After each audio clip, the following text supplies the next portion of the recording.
G'day, listeners. Welcome to Bar Karate, the sailing podcast. My name's Jordan Spencer, and it's that time of the week where we get to hang out with some really cool sailors. But of course, as usual, I have to share the mic with my two idiot mates. So first off, let's welcome Mr. Brett Perry. Greetings, exalted one. BP, you right, bud? G'day, world. G'day, world. Are you okay, mate? Yeah, going all right. You sure? Going all right. Yeah, just a bit tired, but that's life. Bit Terry Not one tucking to out. whinge. Not one to whinge. No, hey, dreams and adventures. Dreams and adventures. Yeah, I see where you're going. Bit of a theme. Not unlike Bar Karate, started as a dream and has ended up in one wild adventure. Oh, there you go. Nice. I like that one. You've done but well. let's roll on with this. Let's roll on with this because it's what sailing's about in many different terms. We've got the youth that get involved for one reason or another. Then there's also the older generation that get involved for one reason or another. So that's a good topic for tonight's episode. Sailing's for everyone, BP. That's what And I love dreams about it. and dreams and adventures. Oh, there you go. Right about now, normally what I do is I push this button. He had a voice that could make a wolverine purr. And we welcome Mr. Nick Bice. No, Mr. Nick Bice. So, BP, we've got a problem. Again, No, we've got a big problem. I know. So, Bice used to be good I know. when he drove a Volvo. I know. Now he drives the Defender. He becomes more and more unreliable. We don't know where Well, he is. hang on. He's also got a dog. The dog, Milo, yeah. What's the dog got to do with that? Should keep him more stable, shouldn't it? It's just getting him. It's taking him away from that free-spirited man we used to know. It's turning into Bicey, and a different Bicey. But we're all I right think with he's that. just breaking down more. So when you said he's got a dog, I had this vision of him walking the dog by holding the leash whilst he's driving the Defender everywhere. But Well, it's about as fast as it can go. Well, And the thing's only a puppy too. what, the Defender or the dog? Well, according to Defender's rule of manufacture, it's only a puppy. The car's 56, 70 years old. Anyway, the point is we don't know where he is. We suspect he's broken down somewhere on the side of a road. Look, we could call him, but we're not going to. It's his own fault. No. Look, in all honesty, we're here and we're doing what we can do, and everyone has got what's going on. So let's just roll on. Okay, quick update from you, my friend. The X2, it's hitting the water this week. No, it's actually going to be Friday next week is a full program where we've decided that we're going to do the launching and potentially the first videoed sail live. So that'll be the 29th. So this goes to air on Sunday night. So it'll be that week. So This episode, when we do the next episode, it'll be in the water and have been sailed. Exciting. Well, there could be some other exciting things going on, but we'll see what happens over the coming days. Okay. All right. Cool. Isn't that right, Jordan? I don't know. I'm not very exciting. I'm the boring one. Haven't you read any of our discussions on Slack? Let's move on. I've read everything. Speaking of exciting, so last week we gave this bloke a plug. Said, good dude. He's into it. He's a fan of the show. He's going to came in as a letter of the week, didn't it? Yeah, as a listener of the week. Yeah, not him though. The bloke that wrote it in. He was the subject. And going to do the lap around Australia, solo, unassisted, non-stop, and try and break the record. And then we thought, we'll give that a bit of coverage before he goes. That'd be good fun. And then it turns out he's just about to go. So welcome to the show, Xavier Doerr, mate. How are you, bud? Mate, I'm fantastic. Thanks for having me, Jordan. Thanks for having me, Brent. It's great to be on here. What about Bicey? What do you feel about Bicey at the moment? Oh, well, honestly, I'm just disappointed. He hasn't even showed up, so I don't have much to say. That's every sailing team he's been on. He never shows up. Is he still getting paid? Like, I don't know. Is that how he rolls? No. We got no idea what's going on. But let's focus in on you, mate. You're mad for sailing, aren't you? I get around it a little bit, yeah. Yeah. So tell me, I think I've got this right. So you went through your school program, as far as I can work out. You ended up coaching the school program. Yep, so I coached the first team for TSS on the Gold Coast, the Southport School, for about 2 years. Is TSS, is that the real name, the Southport School? The Southport School, I know, very creative, but fantastic sailing program. Well, and it's okay. Can I just butt in here for a second? Yeah. My school was called the Heights School. Was it? Yeah. And did you call it THS? Yes, we did. Oh, okay. So in Oz, we count the as a part of the name. There you go. Okay, so, yep, the coach in the TSS team. Okay. Correct, yep. A rigger. Very briefly, yep. For a couple of months, I was a rigger. Oh, good. So you can do a nice splice then. I can. Boat captain on the Aramex, I'm guessing. Yes, on Aramex 540 on the Gold Coast. And you did an intern with Sail GP when it was at Sydney. Yeah, so I did an internship at the second Sail GP, and I ran into you at the most recent one, and I was working in events, so I was helping guide around the sponsors and give them to us. Oh, was that you, Xavier? I didn't even remember. Yeah, well, I'm really offended you don't remember me, Jordan. You were talking my ear off. Well, that's not unusual. He doesn't need to know I the thought person. it was a bloody American bloke. And or remember. Well, yeah, no, that was good. You were good, mate. And I'll rephrase. I said you did an intern at Sail GP. I should say you did an internship. Nothing for the record. I don't want to talk about it. No, I did an internship at Sail GP. Yeah. Okay, well, let's clarify that. You didn't do an intern. You did an internship. Correct. Okay, good. And you've got a business. I apologise, mate. I was going through, trying to rack my brain and I couldn't remember your name. So that now it all clicks. Sorry, bud. Have troubles. And then you got your business where you're cleaning the bottom of a boat. So Waterline dive cleaning, is that right? Correct. Yes. So I've got Waterline dive cleaning as well. Okay. Well, hope you don't just do the waterline. Like most divers. If I'm working for boat brokers, absolutely. That's all they pay me to do. If not, full service. Just a tip, mate. You know, on your LinkedIn, I think you've spelt Waterline wrong. You forgot the L. Thanks for that. All right. Well, that's okay. Waterline's fine. It is. Gets the job done. All right. So how'd you get into doing the diving stuff, mate? So I got into the diving when I was sailing on the Humphreys 54 Active again. I just noticed that they were struggling to get a diver, and I realised how much demand there was for divers, and especially on the Gold Coast, it just wasn't being met to the level of professionalism that you'd expect. So I saw a massive hole in the market and I just went, this is something I could do. I absolutely love doing it. It's hard physical labour, but I get to be around the yachting industry all day, every day. It's not my only job. Again, as you mentioned, I do a few other things. I also do marketing for Evolution Sales, and I work about 5 jobs that you'll never get me to remember all of them at once. But yeah, I basically do a whole range of things relating to boats.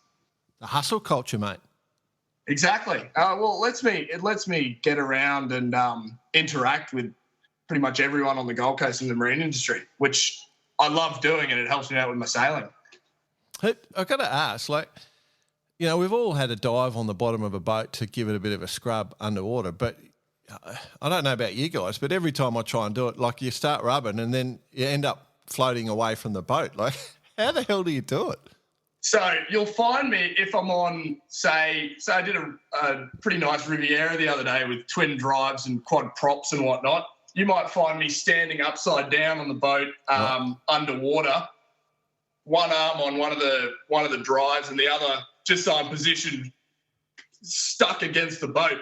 Basically, after a couple of years of doing it, you figure out ways where you conform yourself to the hull so you're not just absolutely kicking and flailing. Yeah, right. Yeah. Just being a shark. Done a fair bit of boat dives. It's a bit of a system. There's no question there. Exactly. But I'll tell you what. It's nice doing a clean bottom dive. I don't like doing that dirty shit. Yeah. Well, that's what I'm doing tomorrow. You can stick that one. No, I'm not going down there with a scraper.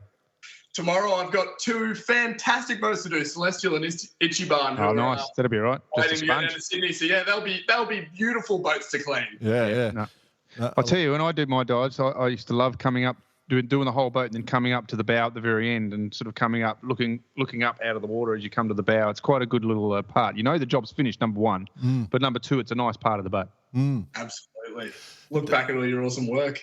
That's all I do. I was interested. The reason I was asking this, mate, is because I was going down that whole path. Like I was trying to work out what the worst bottom you've had to clean is, you know, like you must have just gone, no. Like BP's just said, no way, I'm not going to do that.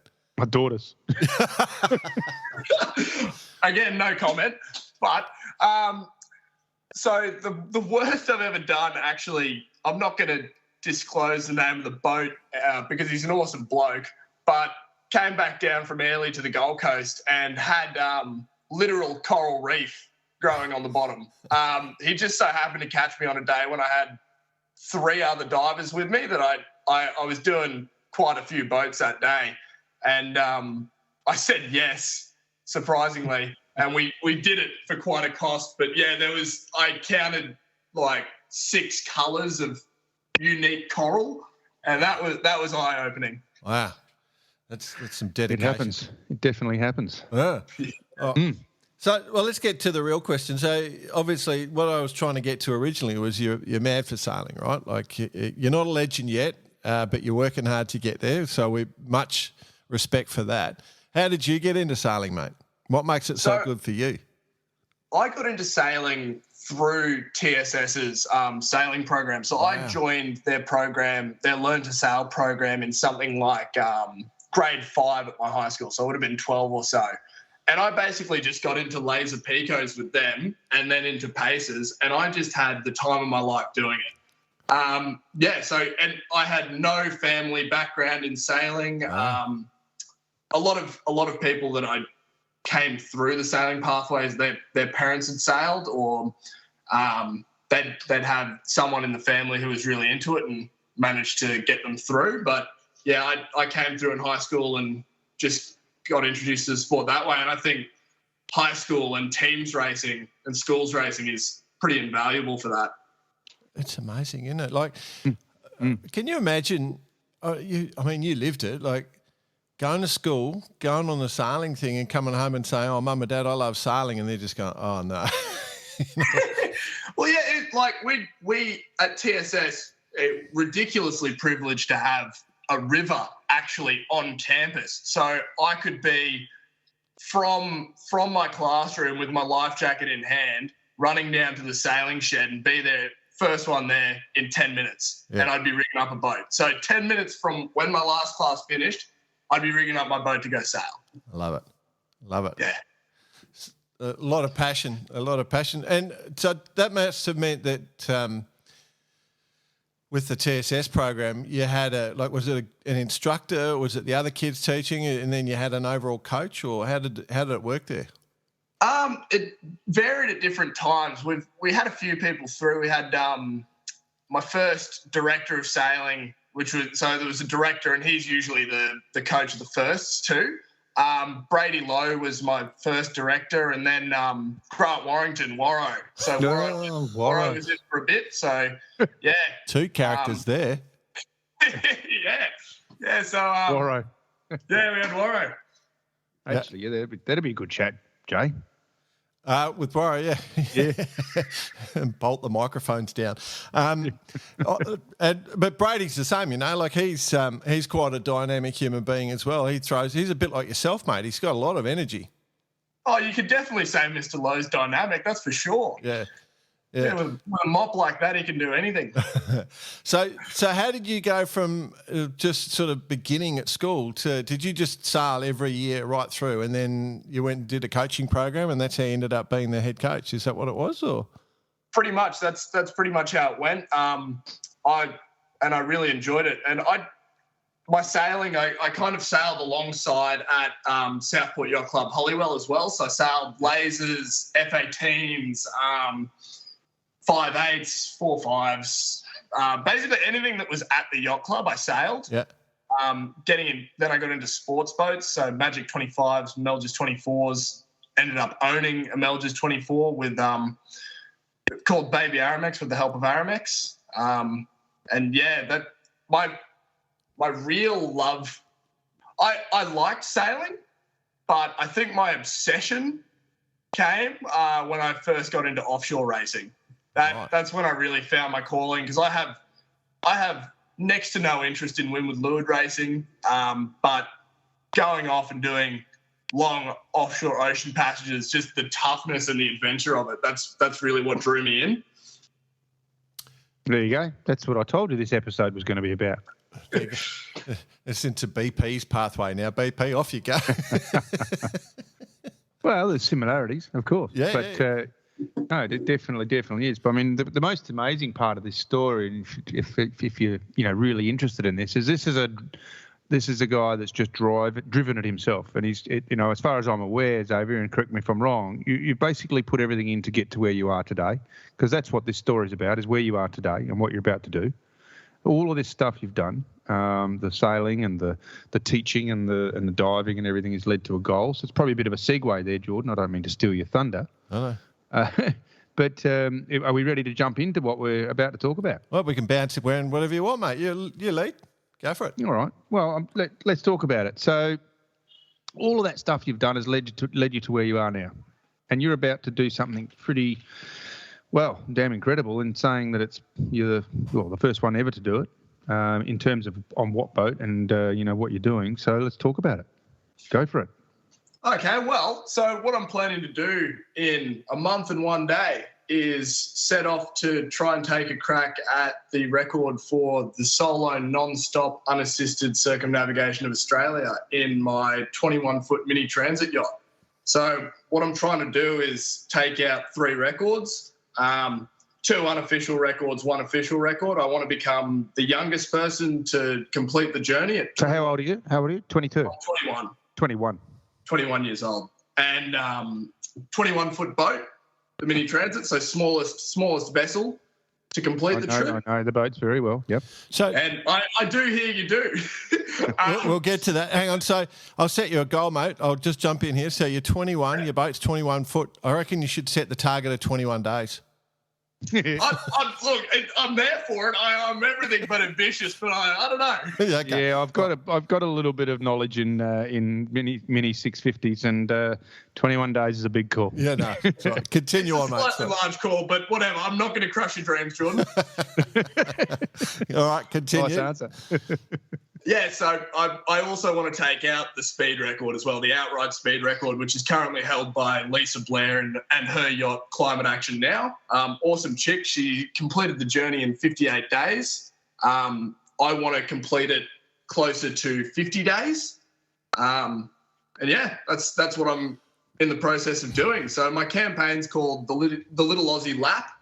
And essentially now I'm in the home straight. I'm preparing the final bits of my boat to go and complete this record attempt. Okay. Let's just talk about the boat just quickly. I knew that was coming. Yeah, well, of course you knew it was coming. It is a mini 650, of course, which I have had a lot to do with over the years. What number is it, can I say? 176. 176. And what design? It is a Romaleni. Okay, so... it's an older boat, but it's a boat. Not a lot of mini 650s make their way to Australian shores. Let's get that. So 1997 Romanelli. No, it's the old hydro. I believe 5. I'd probably say that's right. And I think I've found them all, which I'll go on to talk about that. But you were involved in that process. Well, I know the guy down in South Oz. I think he's still got one. But anyway, so. For all those who don't know, a mini is a 6.5 metre boat, which is 21 feet long. It's 3 metres wide. And it is a solo ocean-going racing yacht. So let's talk about your boat. What do you want to know about my boat in particular? Where'd you get it? How much did it cost? And why did you choose a mini? Okay, so I'll start with where I got it. So coming into getting a mini transit in Australia is not easy. I decided when I had my Melges 24 and I was doing a lot of double-handed and single-handed sailing when offshore doubles became a thing, I was going, I need something. What's the next step? And a mini transit just seemed right. They were awesome. I loved the Vendée Globe. I loved the mini transits, the Class 40s. I went, okay, this is such an awesome class. I want to be a part of it. So I went, I don't know anybody who even remotely has any idea about mini transits. So I chucked a Facebook post up in one of the Australian sailing classic fields, like Australian secondhand sailing stuff or Aussie yachties buy, swap and sell. And I said, just a blast out to the public, who knows about these boats? What's in Australia? I want one. And from there, I got a phone number and then another phone number and then another phone number. And you should speak to Brett Perry. And really? Did you get that? And we actually spoke. It's a bit like Jordan, like you and me, and you and Jordan and me and you. Yeah, so you don't even remember, but I contacted you in my process of getting the boat, and you helped me with a few names. And I do remember that. I do remember you calling me. It's okay. I do remember. Yeah. I don't remember what the conversation was about, but I do remember. To be clear, I will swap the coolest mini transit in Australia for an X2. Just putting that out there. But yeah, well, just stand by on that thought. You never know what might happen. You know, as I said, dreams and adventures. But So fast forward about 30 phone calls. No exaggeration there. I got what number was I? Oh, you were probably number like 25. I'd say. Come on. Right, you were in there. You're special. But he's special. So special at 25. Literally, it would be someone going, "Oh, I vaguely know where this one is. Here's a photo of it 5 years ago," and I'd track down the owner from there. Anyway, I figured out a boat called Wild Child. I think it was 321 or something similar. Yeah. It was a prototype, and I went, "That one's really cool. I want it." Because the other ones I'd found in my journeys were plywood and they just weren't right for what I was. They were either derelict, like too derelict, or they just weren't at all what I wanted. Anyway, I was trying to hunt down Wild Child, and I think an insurance broker put me onto a guy named Justin Hickey who had, he said, "I know about Wild Child. I vaguely know about it. I'll try and help you track it down."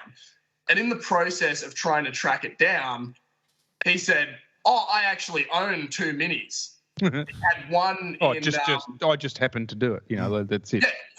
Yeah, he just happened to have minis. So he had one overseas. It had been caught in a storm, and that was his competition boat. And then he had number 176, which was Wings in Melbourne. And basically he said, "I don't want to sell it, but I've got it." So I just started to wear him down, and I convinced him to sell it to me. And eventually I got him to sell it to me, and I went, "Okay, this boat's in Melbourne. I got to figure out." I had some funds from my recently sold Melch's 24 Baby Aramex, which was probably the best boat I'll ever own, if I'm honest. Going to regret selling that one for a long time, but I used the funds. And I said, "Okay, I don't quite have enough money." So here's an interesting part. The next step that followed was the purchase of what some would loosely consider as an amphibious vehicle. So I've seen the photo. I was going to ask you about that checkered aqua car. Yeah, so it's the car boat. It's called Ridiculous. Right. So if anyone in the audience wondering, you can look on my Instagram, Xavier.Doerr on Instagram. There's photos of the car boat. But one night at 11 o'clock at night, I found this car pop up on Facebook Marketplace.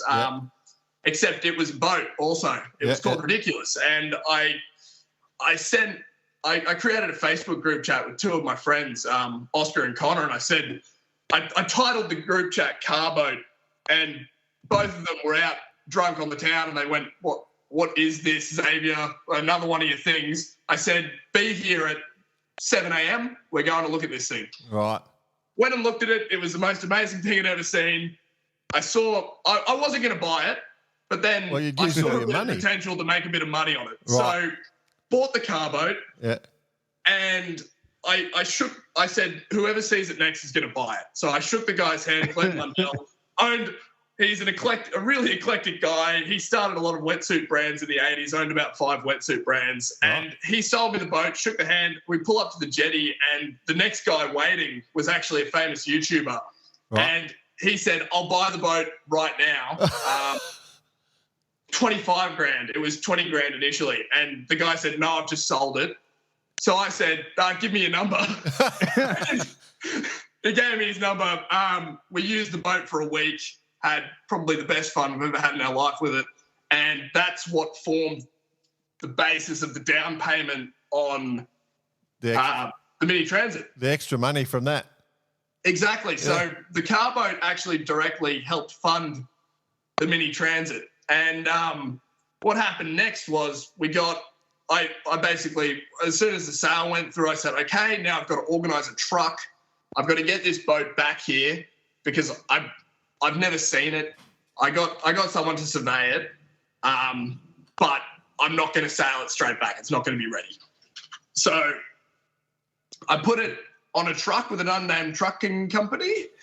They brought it back to the Gold Coast for me and did the pleasure of using a ratchet strap to strap down my rigging on the carbon mast and absolutely destroyed all the spreaders. So boat arrived in a bit of a state.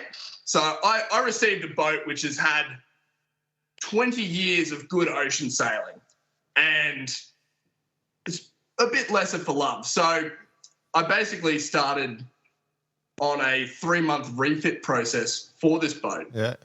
And I completed the entire refit process by myself, essentially. Yep.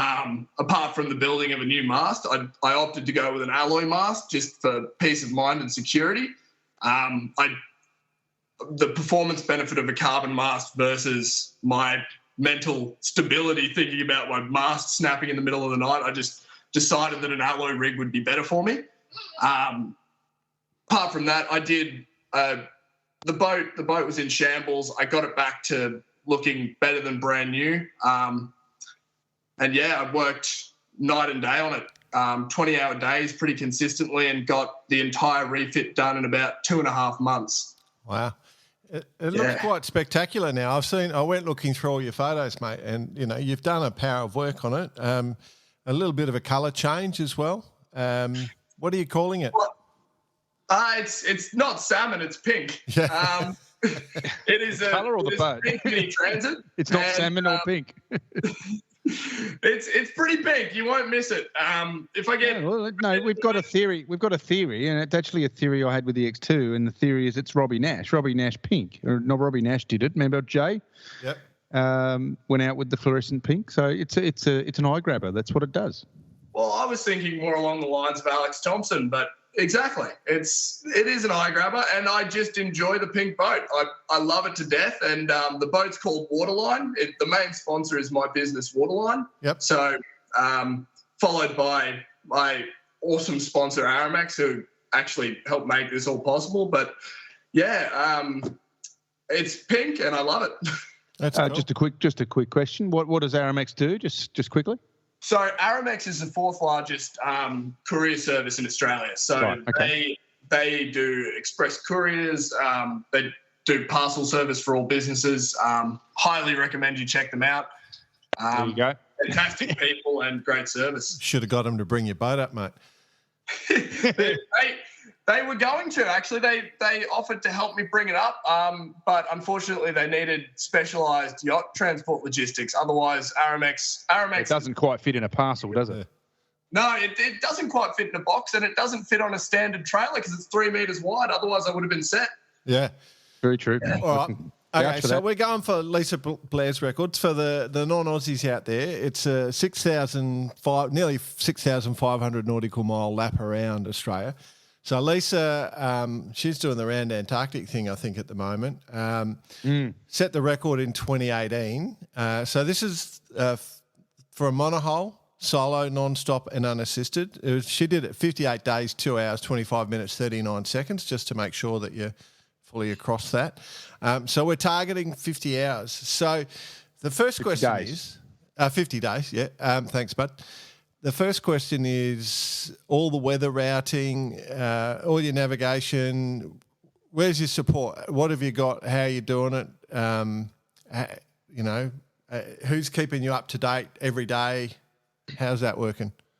I've had great support from the people at Predict Wind. Oh, yeah? They've been hugely helpful, but it's my personal belief that in an unassisted record that you shouldn't have weather routing. I think that you should be doing your own weather routing, and that's what I've been doing. I think that unassisted means you don't have assistance from anybody. So I've opted to do my own weather routing. Yeah. Okay, so on a Mini, generally, I mean, this is the general rules is obviously you don't have any form of outside communication. I'm assuming you've got internet available on the boat. Is that what you're going with? Yes. So I'm not opting for the Mini Transit route with the Sexton. No, that's fair enough. Yep.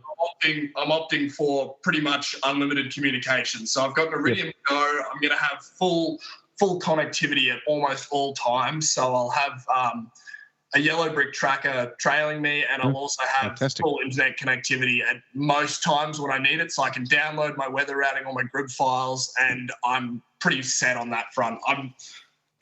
So I'm basically managing all of that from the boat itself. So you've got a tracker on board. That means we can follow you. Is that right? You can. So at my website, thelittleaussielap.com, you can find on the tracker page the live yellow brick tracker. Yeah. It's not live yet because I'm not out there sailing for the record, but you'll be able to find it there on. So if you want to look on your computer, I'd suggest doing it there, and a Yellow Brick app if you're absolutely cool guys at Yellow Brick. They'd lap this one up. They love this. They're going to. I haven't communicated directly with the good people at Yellow Brick, been mainly with Predict Wind, but it's going to be awesome. So just before you go, just remind us, so we'll tell people that you're away. So so just send us a note. So you've gone the 50 days, mate. Where are you going to save 8 days? So I'm trying to remember, Lisa, what did she do it on? She had how big was she her? has a 50-footer. It was the 50, was it? It was the 50 Yeah. And she's actually, for the record, she's absolutely crushing her record in Antarctica at the moment. Yeah. I helped her prepare a boat to go down there. And really? Okay. Absolutely amazing woman.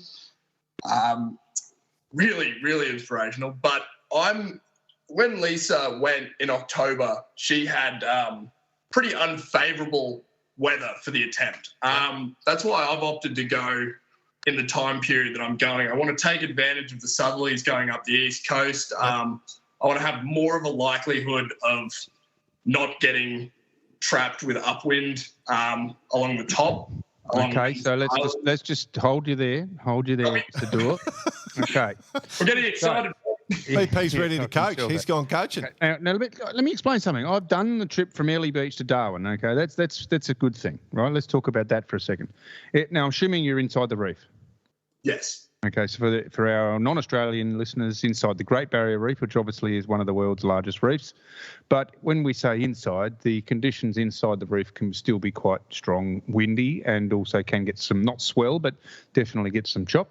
But that's a great part of it. The trades up that part of the coast are great, okay? Let's get to the turn left at the top. Obviously, you're going to go in between the islands. You're going to head straight across the Gulf of Carpentaria. Yes. Okay, generally speaking, let's talk 3 days across there. Now, here's the big one. Hole in the wall. Have you researched the hole in the wall? Yes, the big dead. Now, I've been through the hole in the wall. Yes. Hole in the wall, for all our listeners, is basically a part in the Wessel's group of islands off the top of Arnhem Land, and it can save about 60 nautical miles. Doesn't sound like a lot. However, the timing of landing at the hole in the wall is absolutely critical because it can run at up to 7+ knots either way, and it's only about 50 metres wide. And it's about, a good solid maybe 400 metres long, 500 metres long. So you got a bit on. Now, you're not allowed to turn your engine on. Is that the deal with this particular lap? Correct. Just refresh me. Are you talking about the passage between Melville Island, that little corridor there? Yeah, basically up at the vessel. So, yeah. Fun fact: I'm not actually permitted to go inside there. Oh. So it's one of my marks of my course. I have very few marks of the course. I have the top of Wednesday Island is my. You've got to go around the top of the vessel's group. Yep, exactly. Okay. And then Melville Island is my my Northern Territory sort of mark. So it's where the Timor and what's the other sea up the top there? So where the two seas meet. But it's Yeah, great part of the world. Arnhem Land, beautiful. Oh, it's going to be fantastic, except for I've been discussing with a couple of old blokes at the yacht club, and well, this bloke wasn't particularly old, Steve. He was informing me that not particularly old, Steve.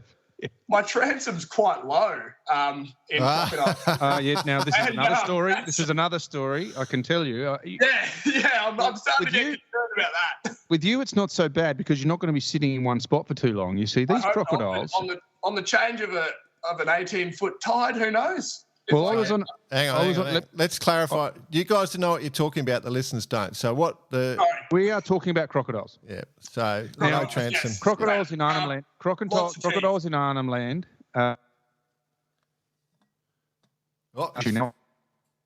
See, when catamaran with no electronics. So I was low to the water as well. So yes, that is an absolute definite. Now the difference is with you is you won't be stopping, right? Preferably not, but again, if I go through that section in 4 knots of upwind, I could very well be drifting at the same time as crocodiles. So yes, I will need to build something along my transom to stop crocodiles entering my boat. The large black machete on the back of my boat is there, but I do not have a time to acquire a gun license. No. So no, I will be worrying about crocodiles slightly. What are the other marks, mate? Just for us who are just interested. So we're going anti-clockwise around Australia. So what else have we got? We've got to go Melville Island. That's where we're up to. I'll start from the beginning again. Wednesday Island, Melville Island, Montebello Islands in the Western Territory, and southeast Cape of Tasmania. So the bottom of Tasmania. Yep. Okay, so that's it. That's a big trip across there, isn't it? Exactly. And there are some choices as to how I tackle that trip. Yeah. It's what makes you, when you think about it, what makes you most concerned? Which elements of the trip do you think are because let's be honest, every coastline around there, a lot of boats have run aground. So yeah, you can say that anywhere. Yeah. But I know the East Coast well. I've done my time on the East Coast and I've done my time along the bottom too. Bass Strait doesn't worry me. But you shouldn't be going through Bass Strait though, should you? Coming back. Coming back across. Yeah, okay. Yep. Sorry, yeah. My bad. Yep, go on. Cross it up the east portion. Yeah. Yeah. So what the area?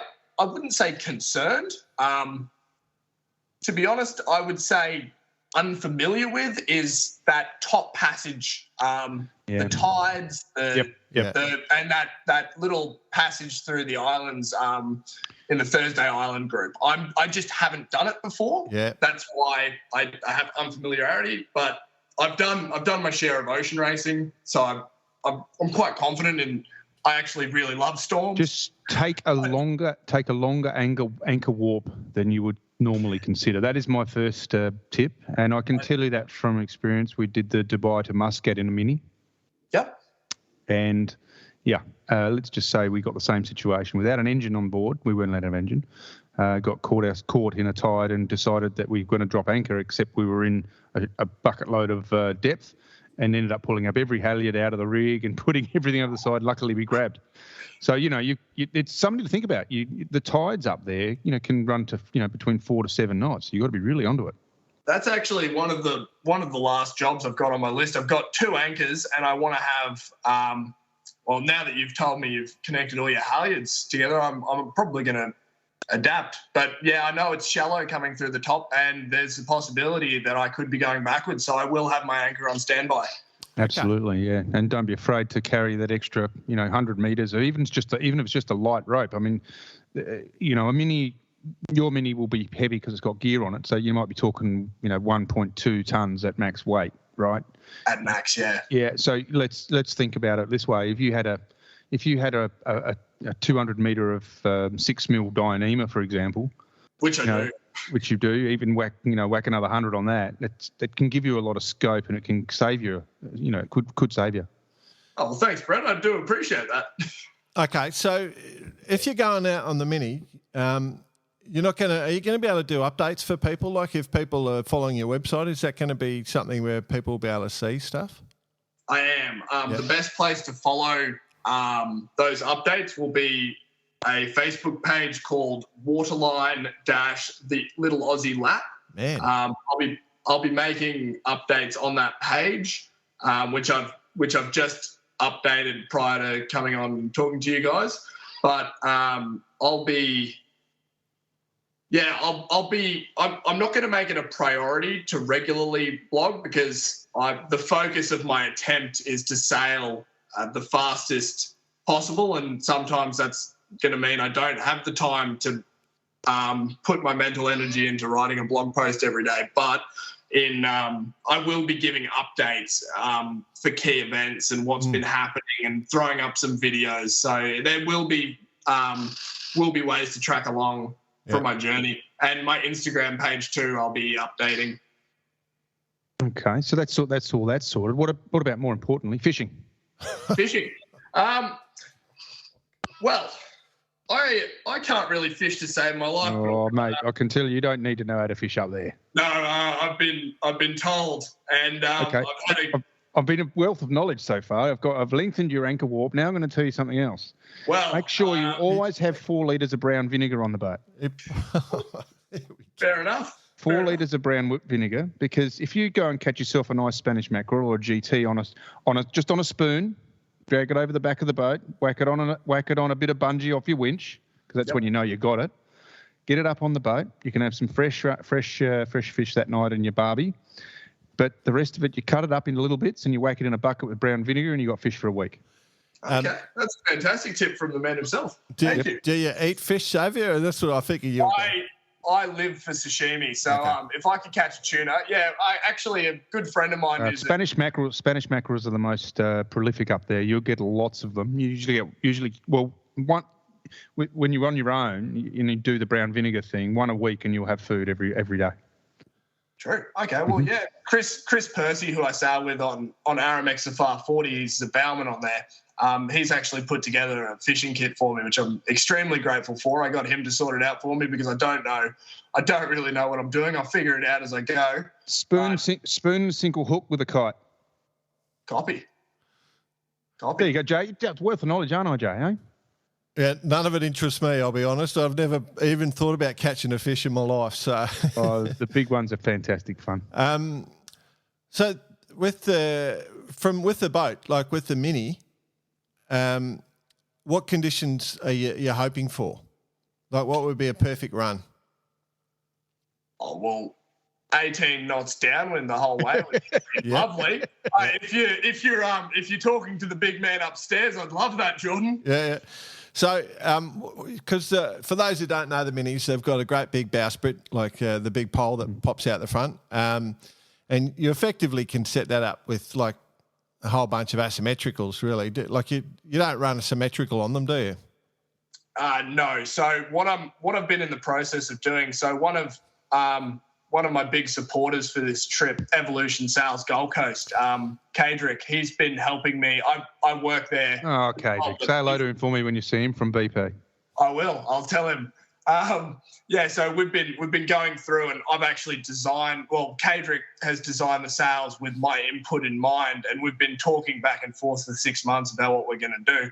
But I'm going to pretty much live in my medium kite if I was in those dream conditions I was telling you about, Jordan. But I'm going to have essentially an A2 plus, big pink kite. I'm going to have a beautiful Code Zero, brand new. I'm going to have an older furling masthead, furling fractional zero rather. She'll probably blow up, but it'll be there. And then, I've got a couple of the boats actually come with 20 sails, which is ridiculous. So I've got everything. Yeah. But I probably won't be. I'll have a fractional kite. I probably won't live in it. My autopilot, I doubt it'll handle it too well. Yep. I'm going to be pushing the boat, but I also don't want to be pushing the boat to the point where I blow it up. And which is easy enough to do. Well, you've sort of nailed the trip, obviously. You know, the conditions we've had this last month for running up the coast on the East Coast have been unreal. So, and it's no mistake. That's what what this time period is known for, and I'm essentially trying to get it. I'm trying to hit the nail on the head with the weather that I come back in on the final southerlies before we start seeing more northerlies coming down the east coast. I don't want to be trapped when it changes to seeing more northerlies. I would like as much downwind in the trip as possible, downwind reaching, because I'm not going anywhere upwind. I hear you, brother. I hear you. Yeah. Yep. I think. Talking, I mean, what are we now? We're so you go to August before May, June. You'll get June, there June across the bottom, June across the top, and I won't be seeing any August in my trip. No, that's what I was saying. You want to get done before June coming down around the bottom. So June, July. So we're talking mainly a westerly sort of flow with northwest and southwest flicks, right? So you want to be timing that one to get that, and then when you get around the corner up the east coast, you'll be sort of into those sort of south. You could get some light northeasterlies, but that's how it is. So, which I probably will across Western Australia. That's where I'm expecting to see the most upwind. I was speaking to Ian Thompson, he's made an attempt at this record. He actually completed the trip with one stop in Sydney. He has Ocean Crusaders, the charity, and I think his boat was called SOS Ocean Racing. SOS, yes, correct. He completed the lap in 42 days, 5 hours, 30 minutes, 2 seconds. Wow, what have you been doing, Jordan? No, that's what he does. He doesn't need to do anything. It's just there. No, awesome. Yeah, so well-born 40. I actually went up. You may see a theme here. I'm starting to meet all the people who have done this. But I went up and met Ian, and I said, I want to meet you and talk to you. And he said, okay, well, come help me do some ocean cleanup. So I went and helped him stop pontoons basically floating out to Moreton Bay. And what we were doing was ramming. Just during the floods. This is during the floods. This is as the floods are happening. So we took out boats and international listeners. That's only a month ago. So yeah. So Brisbane flood. There's still huge devastation down in New South Wales, northern New South Wales. But essentially, what we were doing was to try and stop pontoons floating out and ending up on Fraser Island, which is a beautiful island off the coast of Queensland. But yeah, we were ramming them into riverbanks and tying them up, and so that's no climate change though. No climate change. No. Yeah. So SOS stands for Save Our Seas, I'm assuming. So so obviously passionate about that. Yeah. Yes, there's been quite a few attempts, hasn't there, over the years? When you look at he's done some awesome things. Really great. There's been lots of other ones as well. So but you're not alone. That's for sure. Yeah. Well, and the more I'm finding is that the people that do this sort of thing, first of all, extremely supportive, and second of all, they're awesome people. And I've connected with. I started off not knowing anybody in minis and solo sailing, and now I know a whole network of people. There's not too many Australian mini transit sailors. There's James Dagg, who's celestial, and he's been a good help and he's a good bloke. But yeah, there's not many people around, but those that are around, it's such a small, tight-knit community that they're like, there's another person doing this. This is awesome. And it's been great. So once you've done this, right, if you're successful or not, whatever, what goes next? Are you thinking I'll go around the world, or you think I'm going to go and do mini transat racing, or you're just going to enjoy your 15 jobs? Well, as much as I do enjoy working 20 hours a day consistently with no days off for months, I will be luxury. Yeah, it's which I actually do love doing that, because I love everything that I do at the moment. I know that in 4 months' time I will hate everything that I'm doing, so I need to change it. And that's how I operate. I just keep changing what I'm doing to what I love, and then rinse and repeat. Look, the path I see happening naturally, I mean, and forgive me for planting the seed here, but the mini transit is definitely on. And I would have to say that after my time over there, they would have to think of the Round Australia they would take that potentially as a qualifier. Yeah. And they would do that. They would probably do that because they really trying to promote the event, internationally. And you're right, what you said a second ago about mini sailors in in France and Australian mini sailors in France, there's probably 5 or 6 that have immersed themselves into it. Nick Maloney, Tom Braidwood, Scotty Cav, myself, Paul, and there's a couple of others that have done it. But they love the Australians going and doing it. And I am interested. Christian, what was his name? Christian, what was the last guy? Christian Durant? No. Yeah, Christian Durant. Yes, in the last race. Yeah, so. Right. Yeah, Christian Durant. So the mini is definitely on my radar. That'd be well worth it. The one that's more shiny to me is the double-handed Hobart. I'm thinking about moving. Yeah, I'm thinking about moving over to Europe at the end of this year and figuring out what I like. I definitely want to try out some Class 40 stuff. I don't think I can skip the gap between the mini and the Class 40. I'm more not as an owner. Look, that's the tough jump. Yeah. But as a crew,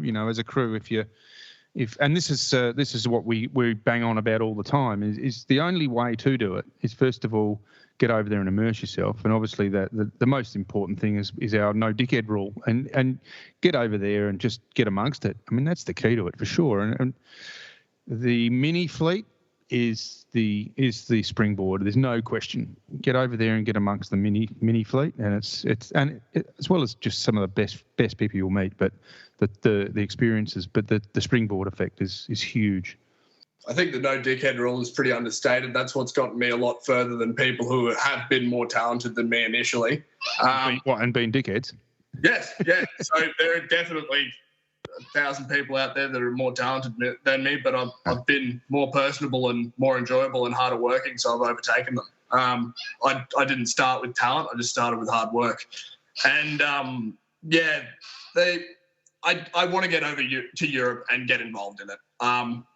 The no comms aspect of the mini transit isn't appealing to me because it's not what I want to do, but it's a skill set that I think I have to build before I take it. You do comms. You comms with everyone around you. That's not a problem. But it's you know what I mean though. Yeah, I understand that. But I mean it's still an issue that's being discussed. They are potentially talking about allowing some more comms on board, but that may or may not happen depending on how they feel. But yeah, it's a fantastic part of the world, Lorient. I've said it before, and it is the mecca of yachting. And you at 21, I mean, you've got to go there and experience it. That's no question. It's drawing me over, and I'm making more and more friends overseas that are in the circuit that are doing it, and they're bouncing between the minis and the Class 40s. They're starting to crew on Class 40s, and they. Again, awesome people. I've never met them in real life, but I've become friends with them over social media. Fantastic pair of social media, and they've already said, come and sail with me. Yeah. And I said, okay, well, that's why I'm going to go test the waters and just get myself over there and having a look at it. So to answer your initial question, the next steps coming back are, if I'm not successful, I don't think I could let myself not attempt it again. So keep the boat and do it again. Or if successful, sell the boat, take a month off. Otherwise, my head might explode. Just a month. Yeah, I can't take longer than that off. It's not how I work. I don't enjoy it. I hate it. I like having a project, but I want to selling the boat will probably get enough money to get me started and, go over there and figure it out. Maybe charter a boat and just do something. That's your pathway. Do a charter over there. But get on as many boats as you can and have a good time. It's the thing that you have in spades, mate, is the passion. So, no question. That makes all the difference. I think the only thing I'm concerned about for you is keeping that mind of yours entertained going around. Like, are you taking any entertainment on board, or what are you going to do? Oh, well, the guys I sail with have made some pretty interesting jokes, but I'm crowdsourcing my entertainment. So I've reached out to a bunch of people already for music and videos, but I think I'm going to have to download a lot of episodes of your podcast. Oh, yeah. To be honest. Yeah. Well, I'll give you a free copy of Infinity, the Baccarati song. That'll probably set me. I won't need anything else. I'll just play that on repeat. Oh, no, don't do that. I love it. Yeah, okay, so we can, all that sort of stuff. Obviously, if people see you when you're out there, like if people are out sailing and they see you go past, you'll be out for a chat. So, the bright pink Mini that's just zooming around Australia. What's your start date? The 22nd of May. And obviously, if... weather dependent, obviously. Exactly where I was going, yeah. I would love for it to be the Sunday, the 22nd of May on the Gold Coast. We're planning on, hasn't been officially announced yet, but planning on having a flotilla of boats follow me as we leave. I'm friends with a lot of people with boats, and a lot of people with boats are my clients. So, have everyone come out and watch me go, and then I encourage people to have a chat with me on the VHF if I'm around. So do you know if they're still doing the over the top rally? Have you done any research on that? I haven't. Check it out. Over the top rally. I did it many years ago. So it would have been 97, I think 96. That's when I did that trip. We illegally joined them because that's what we did. We sort of called ourselves the grotty yachties, the ones that weren't allowed in it or a bit too late to register. But over the top, that's an interesting thing. They go from the East Coast up around top to Darwin. That would be, if that's on, that would be something that would supply you with some company for sure, because they stop every now and again, but they're bigger boats. And so, you're going to have no wind times, and you might find you'll be in those sort of companies. Lots of people cruising around in that part of the world. Oh, it'd be fantastic to talk to anyone. I love a good chat. Really? So I'm quite reserved and very introverted. Yeah. So if you do start on that date, so just I want to clarify the rule element. So you're leaving from Southport? Yes. Okay, so solo unassisted, right? So where's the actual start line? So I have yet to be in contact with the organizer about it, about that particular topic, but the start line for other attempts has been on the Gold Coast. We have a seaway wall next to the Southport Spit where you come in and out. Yep. And usually what would be typical is you would start in line with the seaway wall. You have, say, a 2 mile start line, and I could start off the wall, which is what I'll be proposing. And I don't see that being anything but the case. Southport. Yeah, it can be a difficult... What would happen if you get all the way around, right? You're all the way around, you're breaking the record, and you've got a day to spare, and you get there and there's a 10-foot swell coming in. What are you going to do? I have had send it in and roll it out and just jump off and go, I've done it? I've had the single most fun times in my sailing coming across that bar. In the Melges 24, in the Sail Paradise Regatta on the Gold Coast, I was racing fully crewed. I had a crew on there with me, and we're coming up to the Southport bar, and it was probably the gnarliest wave I've ever seen there. And I said, guys, if we flip, you've got your life jackets on, hold the hell on. But we went down this wave and we had water up to the second white line on the mainsail. But we sent it. I think I saw 21 knots or 22 knots, which in a Melges is pretty damn good under main and jib. It was gnarly, but a lot of fun. There's no adrenaline you get like crossing the Southport bar in some really, really hectic swell. It is good fun. Plenty of people come unstuck on that one. Mate, we've run out of time, so I guess already. I think I want to say is one, remind us before you go. Number one, yep. 2, you obviously live up to your name. You're a doer, so that's good. And 3, just we're wishing you a safe trip and a fast one, Absolutely, mate. That's the most important thing. The record attempt and the record itself is secondary. There are seamanship rules that you must follow, and you know them within. That's the key to it there. But before we do go, let's just recap on how we can follow you or how the world can follow you.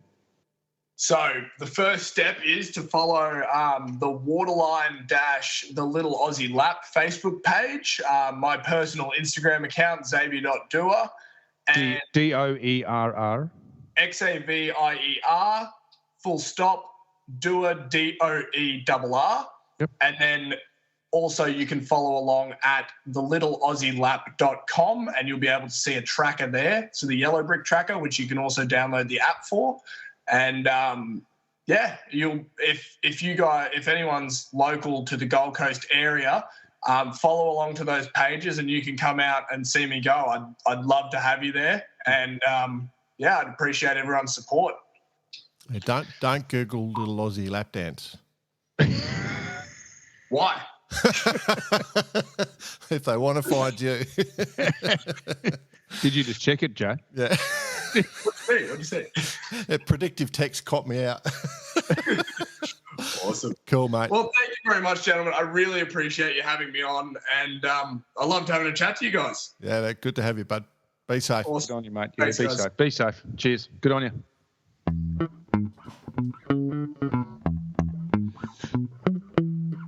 Well, as mentioned, dreams and adventure.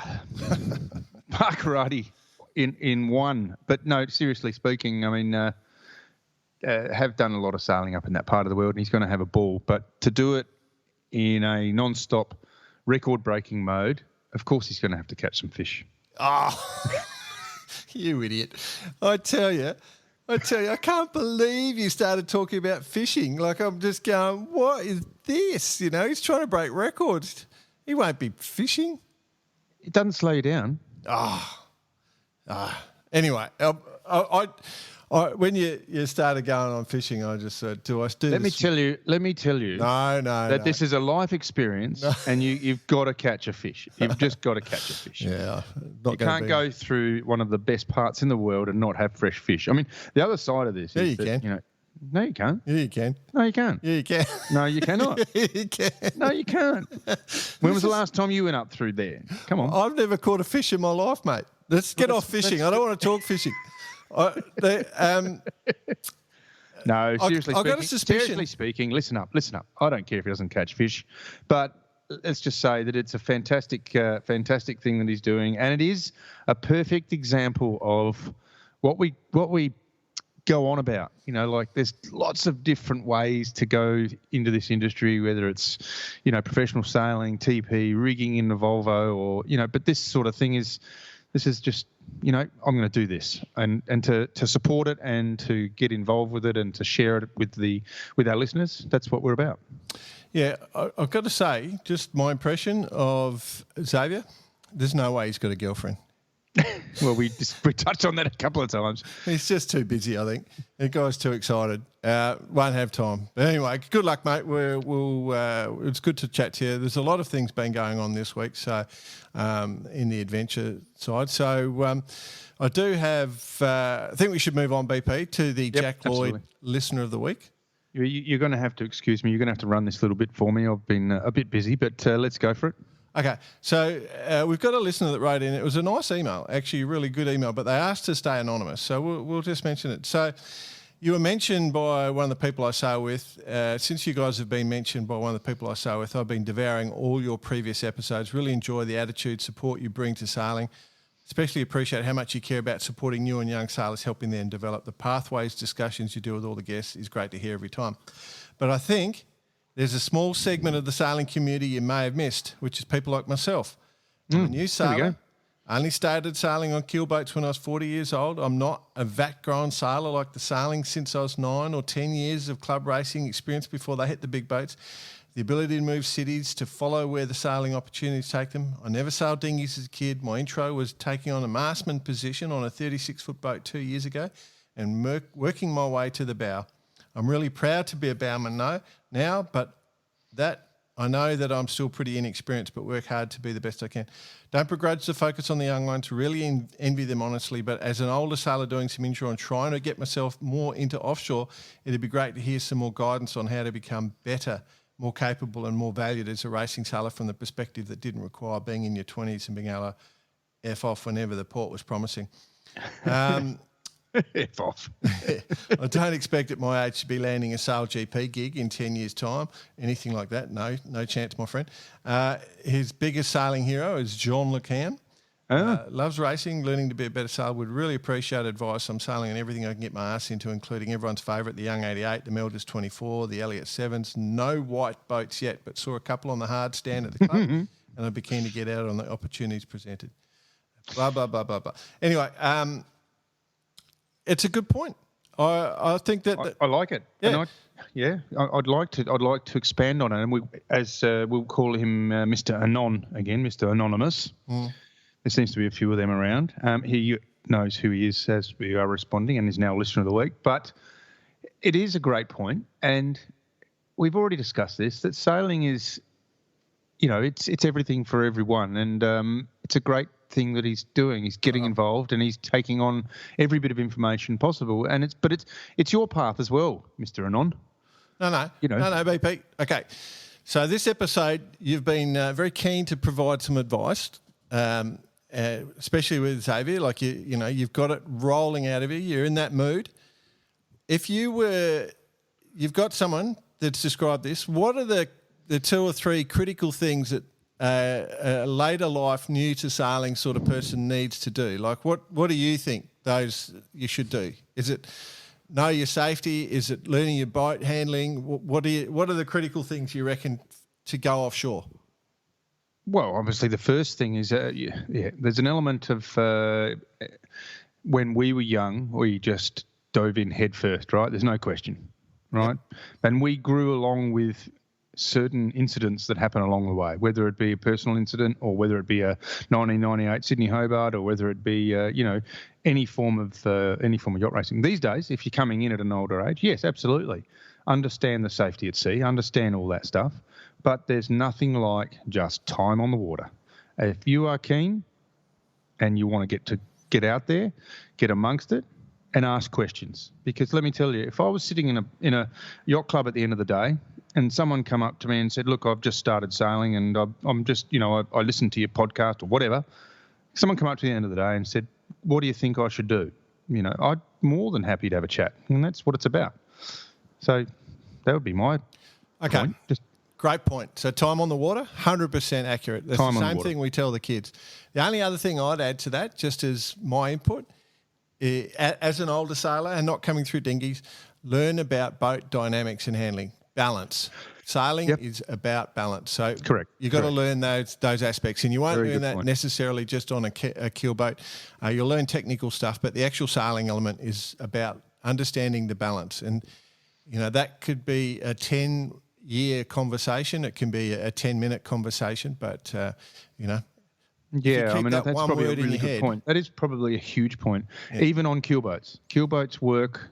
Everything's about balance in sailing. Yeah, keelboats work in a certain way, and they require an angle of heel or a riding moment, So if you can get your head around that and be active on the boat, be proactive, not reactive. That's the key to this.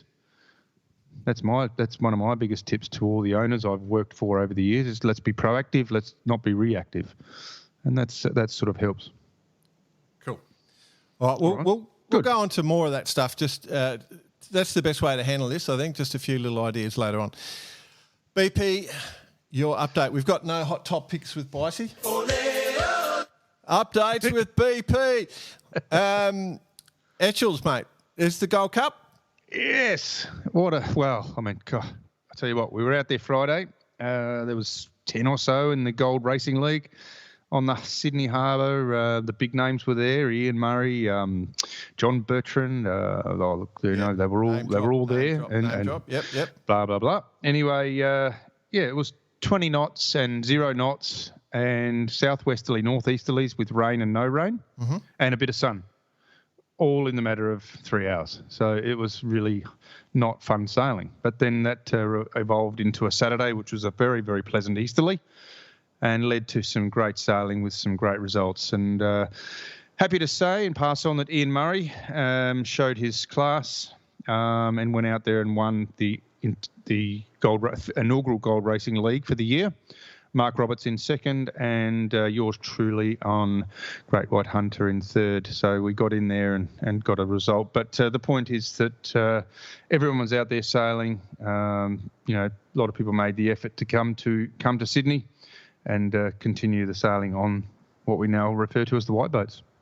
The white boats. Yep. Okay, cool. So it's good to see some sailing. Etchells are still going, even though you're all split up, blah, blah, blah. The other update item, we've mentioned it a few times. There's been a lot of discussion. Sailing Anarchy and Live Sail Die have got themselves all twisted in knots. They just don't listen to the show. Comanche. Yes. Now, this is hot off the press. And I sailed in this Gold Racing League, and Ian Murray was there, and he popped into the Cruising Yacht Club of Australia at the end of it, which was quite rare to see him, but he was there for a reason, and we asked him what that was for, and he was having a meeting in regards to one Comanche. So, in other words, I asked him, is it okay for me to talk about? He said, absolutely. Ian's at the helm, not literally speaking, but the project. He is driving the project. The boat is on its way here. Yep. It is being sailed here by, I believe, Will Oxley's even on board.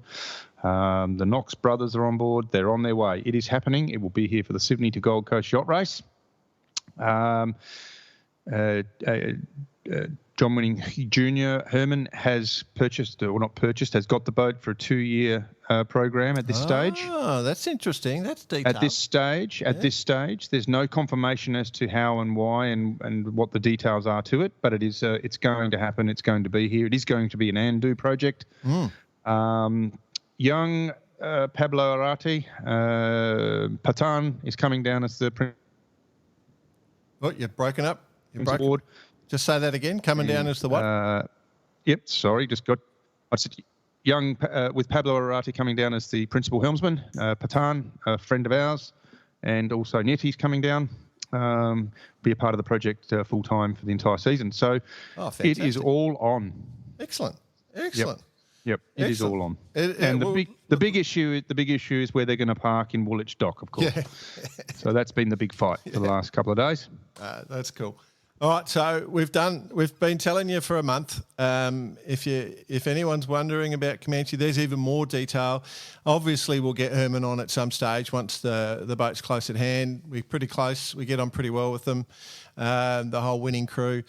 We're excited. I think it's great. There's a chance that we're going to have our hands up as high as we can just to go for a blast at some stage. But that boat will be sailed with a lot of intensity because those, all the skiff loads will be on that, ready to send it. So it'll be sent hard, is what I'll say. There'll be an element of that, but there's some big time experience coming as well. Big time experience coming, and it's going to be a very cool project. And the beauty of it is, the guys down at Woolwich, where I am currently with my little boat, the X2, is where I am with Infotrack and Wild Oats. The buzz is already starting. It's already starting. It's 3 of the best 100-footers on the planet, no question. Going to be great. And it's going to happen again this year. So Sydney to Hobart this year is going to be a huge one for everyone. So I'm looking forward to it. Okay, remember about a year ago, BP, we mentioned Ryan Finn? Right. I do remember something, and I remember it never really went anywhere. Yeah. Well, he got that up and going. He's been going. So he was going to sail a proa around the Americas, by himself, solo a proa. Which is like a main hull and then a secondary hull. Correct. Yeah, they're crazy looking things. I've never understood them, and I still don't. But he's done the trip. So he's gone around from New York to San Francisco, a 36-foot proa. And did it in 93 days. So that's quite the act of seamanship or lunacy, one of the two. There's some images of him sailing into San Fran. So I just wanted to recognise him. I did see that. Yep. Yeah, into the Richmond Yacht Club in San Fran. So again, it adds to our point that it's not everyone's cup of tea, but it's what they wanted to do. So they've gone out and done it. Good on them. Yep, no, that's exactly right, bud. That's exactly right. And another adventure that we brought up about just over a year or two ago, it was the Warrell 1000. Yes. You remember that? He's back, yep. Yeah, so the Warra 1000, it's a 1,000-mile beach catamaran race between South Beach in Florida and Virginia Beach, Virginia. The motto of the race is Iron Man Plastic Boats. That gets off very soon. 2 weeks. 2 weeks? I believe, we have a couple of Australians going over for that as well, so that'll be interesting. I might have a chat to our guys and see how that's going out. May 9th to May 22nd, 1,000 miles. There's some serious names in the fleet. So Rod Waterhouse is going, Chris Wade from Australia. Chris Wade, yep. Katie Pettibone and Karen Bauer. Together? Yes. Wow. That's going to be interesting. She's a legend. She would be good to get on the show, actually. Who's that? Katie? Katie, yeah. Yeah, we won't let her on. She okay, married Paulie. Yeah, she did marry Paulie. Yeah. Anyone with a name called Rat. Randy Smythe is on there, mate. Yeah. There's. I tell you what. Look, it's going to be interesting. We'll try and do a bit about that because we're into it. It hasn't been around for a long time, and it is pretty cool. So, keep your eyes out for that. Chris Way's obviously going up. I've done a lot of sailing with Chris over the last couple of years, so he's pretty excited about it. Yep. Anyway, we'll reach out. They've reached out to us anyway, but we couldn't fit them in this week. But we'll bring that up. But we're pumped for that, so that's a good one. What else? Quick one. Congressional Cup. Congressional Cup. Congratulations, Ian Williams, Matt Cornwell, Andrew Escott, John Gunderson, Steve Mitchell, and Richard Sydenham beating Taylor Canfield and his team, and then Chris Paul in the Congressional Cup. Great match racing event. Obviously, some good viewing. They do pretty good coverage. I've always loved that format, and I think that is something that has been teetering on the edge of non-existence, especially what with COVID over the last couple of years. But I think that we've got to do everything we can to make this continue the way it has. I mean, if you look back over the years, some of the footage from that event and events of that format are phenomenal, and I think we've got to keep it in the fray. Yep. St Bart's is still going. The bucket regatta is still underway, as far as I understand. So jump in there if you've got an interest on that. What else? Here in France. Yes. Underway. It's underway after obviously the Princess Sophia, so they're all over there continuing their path. So that's underway. So that's all your typical classes, Olympic style classes, basically. And yeah, that's pretty much it, BP. So the big news is adventure this week. That's the summation for this show, mate. Well, I think so. I think that it's also about, if you want to do something, it doesn't matter what it is, become a professional sailor or go and achieve something as our mate Xavier has gone and done, and things like this, they hold on a resume. They do stand out, It's another way of doing it. Yeah. So congratulations to everyone that is out there doing it. It makes us happy, and if anyone is up to it or anyone has questions around, ideas and things that they want to learn, from, we should discuss on the show around that sort of thing, like our listener, then just let us know and we'll discuss it. We'll bring it up. But if you do have anything, that'll be good. Found a photo of Bicey. Yep, there he is. Just to see where he is. Yeah, that's a good photo. I'll share it on the Facebook post. Yeah. There's a couple of photos there. He's had his car painted since the first one.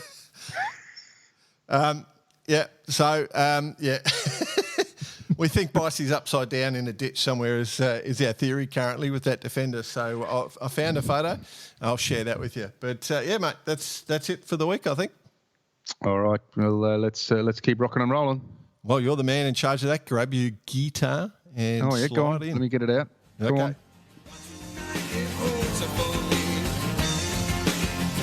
Hey, have a good week too this week, mate. She touches the water, the X2 hitting the water. Hope to see you there. Well, it's going down.